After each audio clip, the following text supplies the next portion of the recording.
Hey everyone, James here. This vlog looks a little different, partially because I am filming at Sullivan County Community College in upstate New York. And this weekend I sat through possibly one of the most difficult things I've had to sit through. Power Rangers Cosmic Fury. Now, for those who are unaware, I've been a fan of this franchise since August of 1993, that preview weekend when it came out. I've sat through all the episodes, from Mighty Morphin to Zeo to Turbo, Power Rangers in Space, Lightspeed Rescue, Time Force, Wild Force, Ninja Storm, Dino Thunder, the whole Saban, Disney, Neo Saban, and now Hasbro era. And while I was glad to know that this may be the final season in terms of like everything that's going on in the current continuation, I was also kind of worried a little bit after so many years, after Disney had milked the franchise for what it was worth, after Saban had to buy the rights back for the franchise for pennies on the dollar, what they had to do to kind of like keep things going, I was worried about a lot of the stuff. Because as a fan, a longtime fan who's had not only seen it for myself, but also for the sake of my 3 nieces, and now my 2 great nieces, I was worried. I always worry about everything. And now that the weekend hype has passed, I wanted to say the following. I liked it. I just wish they didn't rush through it. Now, I am aware that Netflix policies offer fewer episodes per season. It's just that I wish they had done more than just the 10 episodes. They should have had some time to let the story breathe out. Give them more episodes to do so. And now, while yes, for all intents and purposes, this is much like Mighty Morphin Alien Rangers, a miniseries to meant to be a finale, I didn't think of it as a good finale to Dino Fury, and there's a reason why, and there's a lot of reasons why. One of the big cons I've had about it is Evil Ollie. Ooh, I'm evil because of this, because of that, and I'm blah. He annoyed me to no end. It was literally just irritating. And this could have been fixed halfway through the season, and we would have had more time for Ollie to regret what he'd done, what he'd been doing, and then fully atone for what he had done throughout the rest of the season. However, one of the better things that happened was the return of Billy Cranston, played by David Yost, and I was ecstatic for that. He was in all 10 episodes. He was great in all 10 performances. As a matter of fact, the reason why Yost left Power Rangers back about 3/4 of the way through Zeo was apparently that to his own personal life, how the crew were bullying him. He left, and I wouldn't blame him. And also, maybe it's me, but even though Simon Bennett, who was one of the showrunners of Cosmic Fury, was like, no, or yes, whatever it is, this series was the prequel to the 30th anniversary special, which I had reviewed on James Faraci, The Last of the Americans, back in March. And one of the things that happened was that Trini had passed away, and there was a new Yellow Ranger in the form of Trini's daughter, Min. Now, one of the plots was that Billy was looking for Zordon. So yeah, I believe that this was, for all intent and purposes, the prequel to Once and Always, the 30th anniversary of Mighty Morphin Power Rangers. And one of the other nice things was Kelson Henderson, aka Mechanic Boom. Basically, he was one of the people who were an all-purpose type of performer in this franchise when it went to New Zealand. And now I want to talk about the Rangers themselves, starting off with a power couple who represented the LGBTQIA+ community, Izzy and Fern. And I am cool with them being a proper and healthy representation of an LGBTQIA+ relationship in Power Rangers. Though, if you've seen Dino Fury, they weren't as subtle. Thankfully, they toned it down to a better level in these 10 episodes. And she is the first legitimate Orange Power Ranger.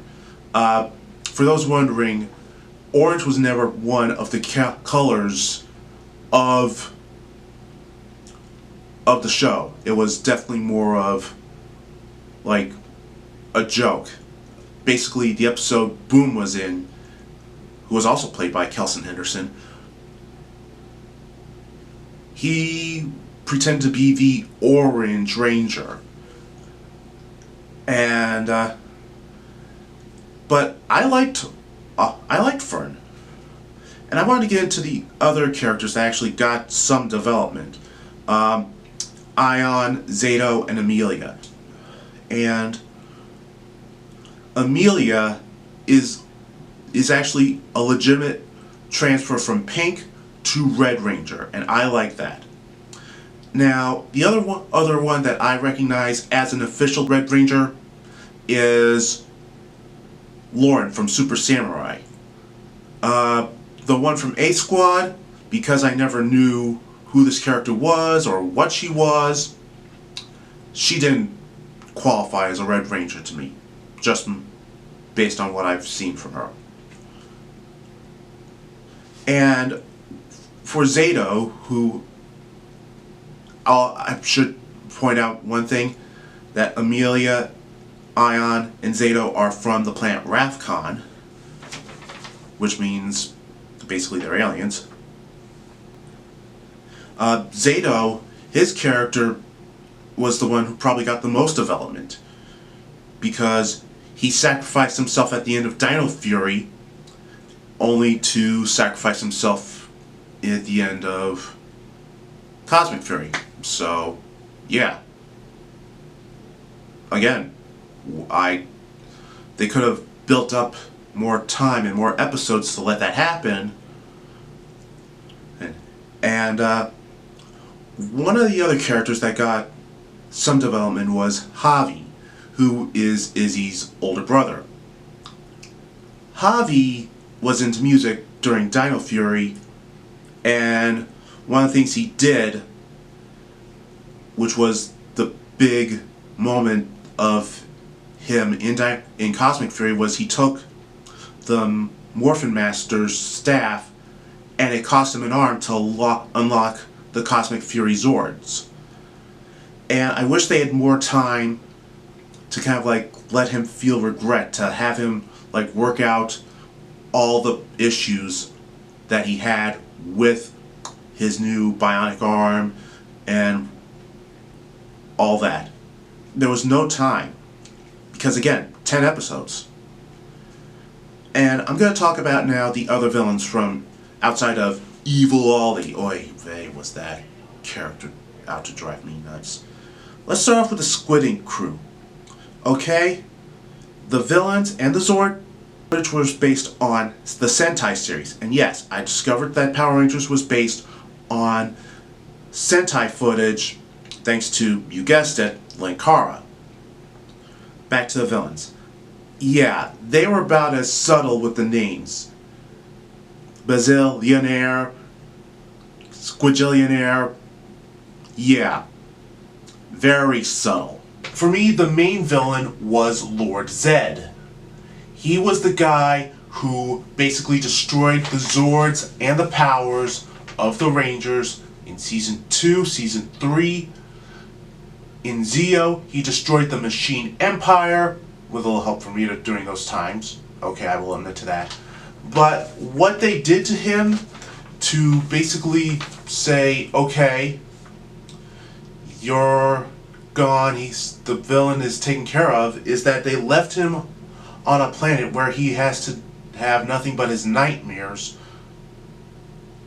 and that's it.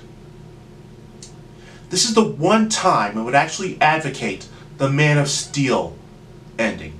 Just good crick to the neck, boom, dead. I'm not saying that it's a good thing for everything, but in this case, I would have accepted it. The suits of the Rangers. I didn't mind their primary color being their primary color. I just wish there was a little something to offset it. Like a little white or a little something to kind of like let us know that it's definitely a powerful thing. And basically, I like the suits, with the exception of Evil Ollie's again. Oh, brother. Was that a nightmare? I actually can honestly say that the suits, that yes, fans of Dr. K, the suits were spandex. Spandex. That's not a bad thing. Hell, Fern called them spandex. Okay? So, give her a break. And with that, I can honestly say that Power Rangers Cosmic Fury was a good show ending. I just wish for a little bit more. A little bit more time for the story to grow and breathe. To have all these things happen at once. To basically... Okay, that's all I'd asked for. I really just did not get it.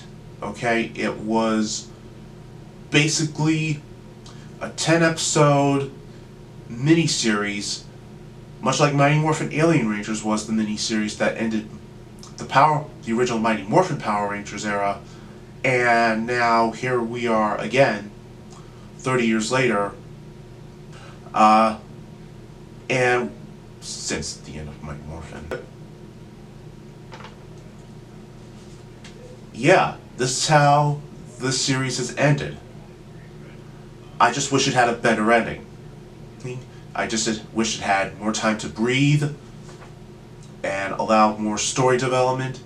I mean, they could have upped the time to about 45 minutes and we'd still get all the Zord footage, all the battles and all that, and we'd also get more of the showing of how other Rangers are fighting this battle and not just the Cosmic Fury Rangers. The Megaforce, Super Megaforce team was handling things.